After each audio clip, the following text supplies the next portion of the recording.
71% of the Earth's surface is covered with water. The depths of the ocean remain a mystery. From old-fashioned diving suits to modern submarines, humans have gone to extraordinary lengths to discover and explore what lies beneath the waves. However, a new and intriguing method of exploring the underwater world is opening up a whole new approach to how we engage with life underwater.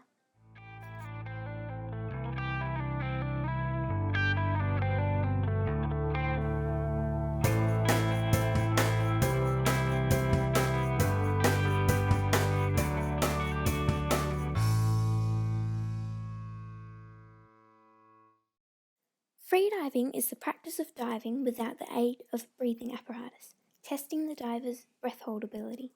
The only oxygen the freediver has underwater is what he inhales at the surface. Freediving dates back to around 4500 BCE, when indigenous people dove on one breath of air to collect seashells and marine animals for food.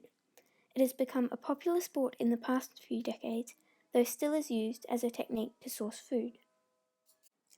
There are a few techniques that you need to master to be a successful freediver. The most commonly used breathe-up technique is to inhale for a few seconds and to exhale for double that time. After a few minutes, you could be doubling your breath hold. The second factor is equalization. When you dive down, the constantly building pressure pushes on your eardrums, curving them inwards. Equalizing is pushing air up through your eustachian tubes into your ears to balance the pressure. The most commonly used technique, the frenzel, focuses on pinching your nose closed and forcing air up through your tubes by pressing your tongue up to the back of your throat. What interested me about becoming a freediving instructor was I had been teaching scuba diving for quite a few years, about 6 years, and then I learned to freedive when I was over in Israel, and I didn't want to put a tank on my back anymore, and I thought, oh wow, this is a really cool new sport.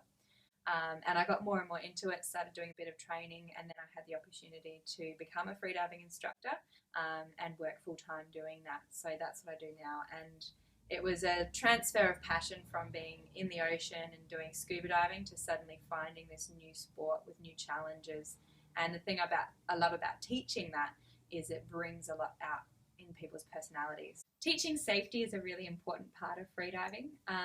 Diving with a buddy is the most important rule, the number one rule in freediving, and that's to make sure that if something does go wrong, you've got someone there to help you. Now, most freediving incidents can be easily prevented with proper training and with following safe freediving practices. So we really drill into people from the get-go how important safety is, how to be a safe freediver, and how to continue that through your freediving career. So it's about diving with somebody else.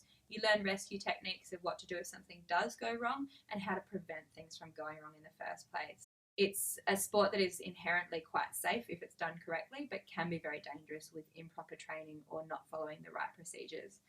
Okay, so one of the biggest things I get asked all the time is, do I hyperventilate before I freedive? I've heard it's really good to do that. It's not. It's really dangerous. It's basically you've got this alarm clock in your body. So there's a point between here and here when I've got the urge to breathe, which is a buildup of carbon dioxide in my body.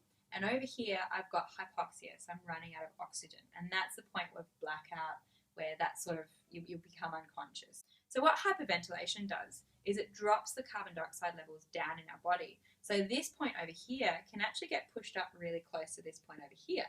So we hold our breath for a really long time, and it feels comfortable and relaxing, and then suddenly black out. There's no warning, and that's really, really dangerous. So freediving on one breath, for a lot of people, that's a really scary thought, to be underneath the water with no access to air and thing like that. And that's really common that you'll feel that way. One of the things we teach in a freediving course is exactly how to relax and to how to let go of that flight or fight response that's going on in your body.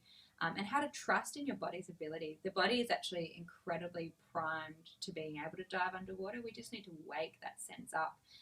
We have this thing called a mammalian dive reflex that works inside all of us. And what we do as freedivers is we train that reflex to be really strong and to keep us safe underwater. There's a rumour in the freediving community that you can do a very good dolphin impersonation. Would you demonstrate this for us on camera, Rosie? Okay. Oh. Now this is very secret, and usually only my students get to see this, but I can demonstrate for you a dolphin impersonation.